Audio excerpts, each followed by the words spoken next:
Hey everybody, welcome to the random game Unshrinking on this Tuesday Game Reviews channel. The game I have for today is the 13th Doll, a fan game of the 7th Guest. Looking forward to checking this out for a while. I got this from Kickstarter, and you see it's not really totally shrink wrapped, like in the sense that it's like really tight, but it is sealed. They sort of put plastic around it. They seal it with glue. I'm not sure which is the front and which is the back, honestly. Like, these both could be the front or the back, and I guess when I open it I'll find out, but it's a pretty big box. Pretty excited to check it out. Here we have Stauf, on the cover, obviously. So let's open it up and see what we got in here. Usually I use a knife of some kind, but since it's just plastic, and there's no point, it's not really shrinked or anything like that, I'm just going to tear it open here. I don't remember what's inside, if I ever knew, like, if it comes to any cool, like, feelies or anything like that. Maybe it does, but I could probably use a scissors to do this a little easier, but that's okay. Alright, so we have it open.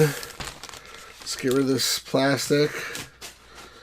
It looks like this is the back, I think, and this is the front, because it has this cool magnetic lock thing on the side. And when you open it up, what do we got here? Okay, so we have like in a, like sort of a Blu-ray size case. Oh, interesting. Certificate of Authenticity. The 13th Doll, a box set of the Fan Game of the 7th Guest, box set number 44 of 250. So that's pretty cool. And signed by, I guess, Ryan, something the developer. And then I got a USB stick that has 13th Doll on it. So that, I'm assuming that's the way you actually load up the game from this USB stick. I mean, it's fine with me. Like, I don't need to be a CD as long as I can get, as long as I have some kind of physical media, which is what this is. On the back of here, a thank you from Attic Door Productions, the guys that made the game. That's pretty cool. And then got some foam here, and what else is in here? There's the art of the 13th Doll, fan game of the 7th Guest. Oh, wow. There's a whole bunch of cool stuff here. Like, looks like not just art, but also some, like, behind-the-scenes stuff about the game, and maybe some clues and stuff like that. Looks pretty cool. I'm just skipping through. I'm not showing every page, obviously, but this is something I am going to read. I'm not sure if I read it before I play the game or after I play the game, but maybe after. But or if I'm having trouble at some point, I'll check it out. But pretty cool. So that's the art book, and then this looks like a poster. So this is opening up half the poster, and then the other side is this, and then I guess that's the whole poster. Yeah. So this is the full poster. Not so exciting, but it's cool. And that's it. Unless there's anything under here, which I assume it's not. But so that's it. But I mean, you get a couple extras. You get this poster. You get this art book, which, like I said, looks really cool. It looks like it's not just an art book. It says the art of this 13th Doll, a fan game of the 7th Guest, celebrates the room, the puzzles, the cast, the crew, and all the productions that went into the game made by fans and for fans of the 7th Guest, with behind-the-scenes images, scenery, production notes, and plot details never before released to the public. So it sounds pretty cool. And then, of course, I have the physical media, which is the most important thing to me. And it all comes inside this very cool box with, I love these magnetic locking things. And it's a very sturdy, solid box, so it should last, for a long time to come. Now, having said that, is the game any good? Well, I don't know. Let's check it out and find out. Okay, so here we have the 13th Doll. This is the intro screen, and you can see it's interesting. Like, the menu here.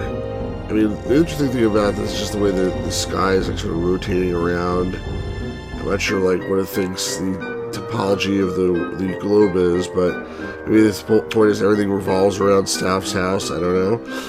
When you actually start the game, Stauf taunts you, so you didn't get to see that. But aside from that, we'll start a new game, and I'm not going to show necessarily everything because it's very lengthy cutscenes at the beginning, but I'll show some of it so you get an idea here.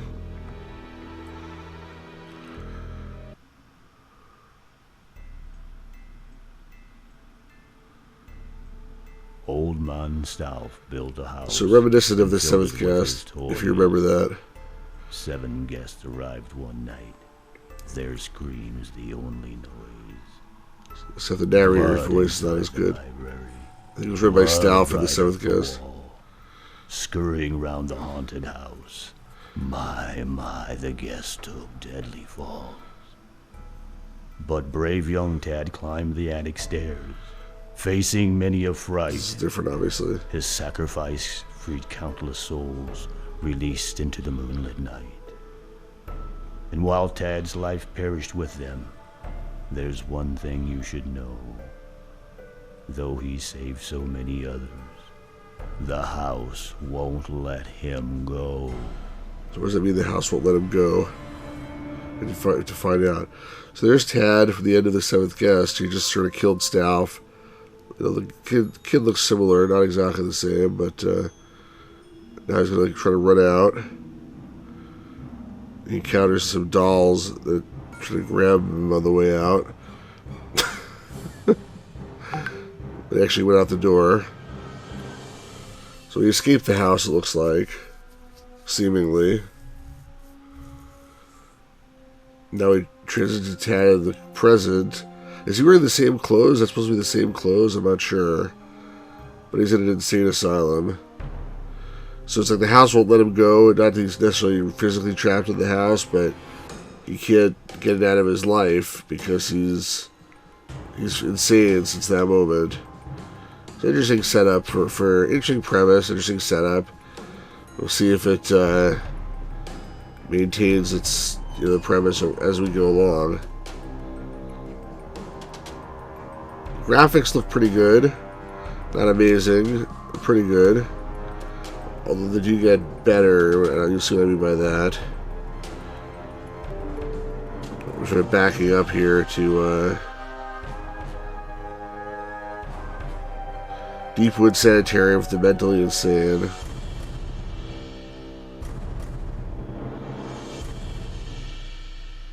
Alright, so now you see where in case you couldn't figure out without the sign, he's in an insane asylum.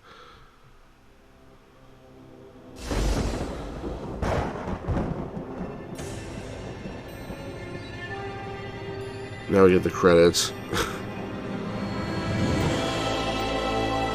Usually they write a fan game. I guess they had to write that by their license, but I mean, it doesn't look like a fan game. It looks like it could and should be the next sequel. I may fast forward some of this, but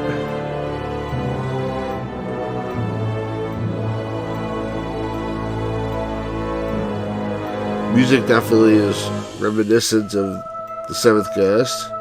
Not done by the Fat Man as far as I know, but probably inspired by that.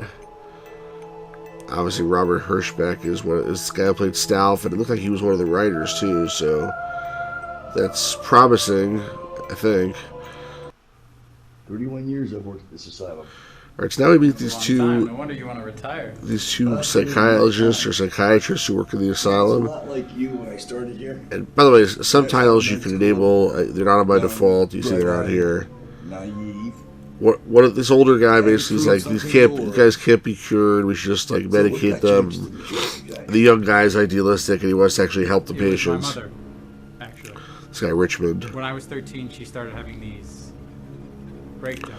I'm definitely gonna fast forward through part of this because it's very lengthy. It was a long conversation, and I'm not even sure if you can skip it. Do not follow my path.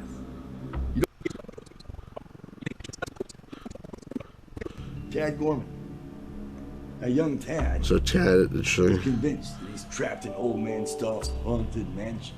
So and he's having to relive the same night over and over and over. I find this very interesting because it could explain the seventh guest a little bit in terms of the fact that like they made it seem as if like the first time he went to Stauf he lost, and then when you go back and you beat the game, he says like finally it's changed somehow, and you know he was trapped in some endless cycle. Which didn't really make too much sense. And here they're sort of implying that like he still thinks he's trapped in the mansion, and maybe that was the cycle that was going on in his mind the whole time. Maybe he did beat Stauf the first time, but he's been trapped in his mind ever since, like or something like that. I don't know. I'm just speculating here.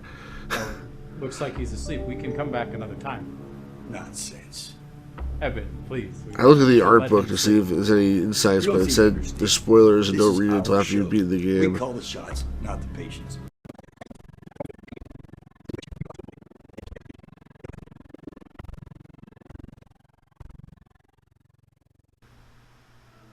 Tad? Oh, now we get this cutscene with Tad, which is really dumb, and I'm going to skip it. Hello, Tad. I don't like the acting of this ghost girl, as they call her. Oh, you know the answer to that, Tad. Alright, so there was another cutscene I also skipped, where, again, the two psychiatrists are talking, and it's more of the same, nothing new. Now, interestingly enough, you get to choose your character. So you have a choice of playing as the Doctor or as Tad, which is really interesting, actually. I wonder if it's like two completely separate games, or you have to eventually play as both. I'm not clear at all. By the way, Tad is sort of a weird name. I think the reason his name is Tad is so that they can have that puzzle that's in Get Boy Tad in the first game. That's probably the only reason. And let's try to pick the Doctor. That's interesting. Maybe we can be on the outside looking in. Interesting looking Amy there.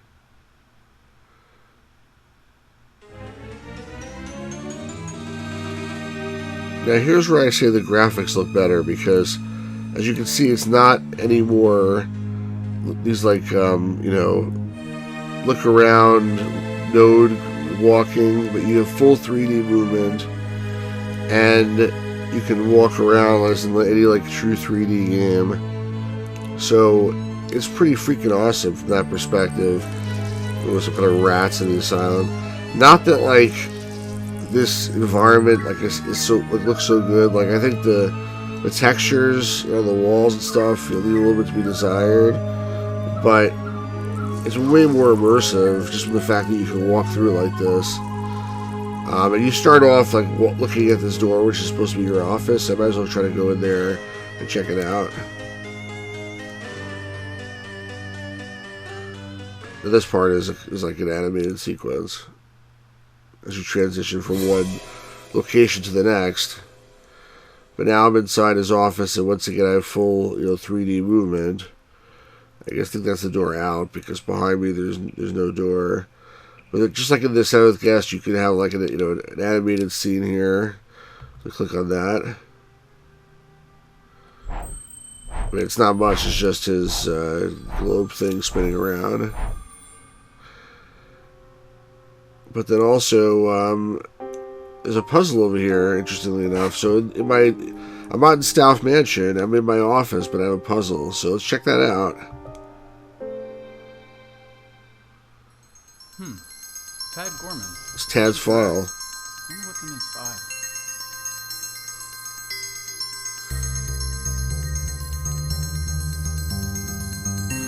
There's actually a puzzle here, which I played briefly and was able to solve it after a couple tries. They make there's like a funny comments they make. Some woman is laughing at you if you get it wrong. But like you click on this guy here, and now I have a choice to either use this right arrow to go to the right, or I can keep flipping it further up.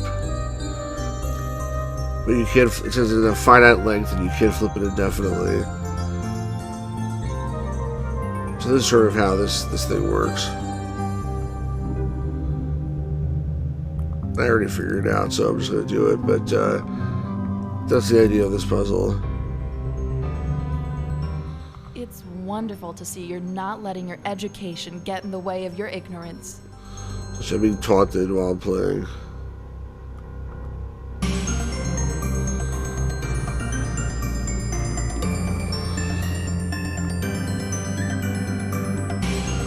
There we go. So I definitely didn't do it on the first try, but I wanted to show you guys how to do it. Just one spoiler, I guess. I think there's supposed to be 26 puzzles in this game. Patient be driven to such madness. And what about the rest of them? I gotta find a way to get inside their minds to see what makes them tick. It's the only way I'll understand. There's got to be a way. So I don't know what he read in that file, except for the puzzle that we played, but anyway, you see the idea of the game. I mean, like, so far it looks really cool, And I don't know, like, what's going to happen, obviously, but presumably, as you walk around, you get to go talk to Tad, or you get to be Tad, or I'm sure you get to go back to the mansion. We know that Stauf is in this game pretty prominently, so far it looks really cool. I don't really understand how it interacts fully with the story of the seventh guest. So far the story of the 11th hour is not mentioned at all, which is probably a very good thing. But anyway, that happens like 50 years in the future, so it makes sense. It should chronologically should be before the 11th hour, so we don't have to ever talk about it, which is good because it was really bad. But anyway, I think I'm going to leave it here. I'm pretty impressed so far with this game. Looking forward to playing it. And let me know what you guys think in the comments section, please. And if you like this thing, you'll like, and I always hit subscribe if you're not subscribed. But I'm really curious to know what you all think. I'm definitely looking forward to playing this game, and I'm probably going to stream it in the very near future on my channel. So if you want to see that, make sure you are subscribed. Anyway, folks, thanks very much. This has been fun. And have a really great day, everybody.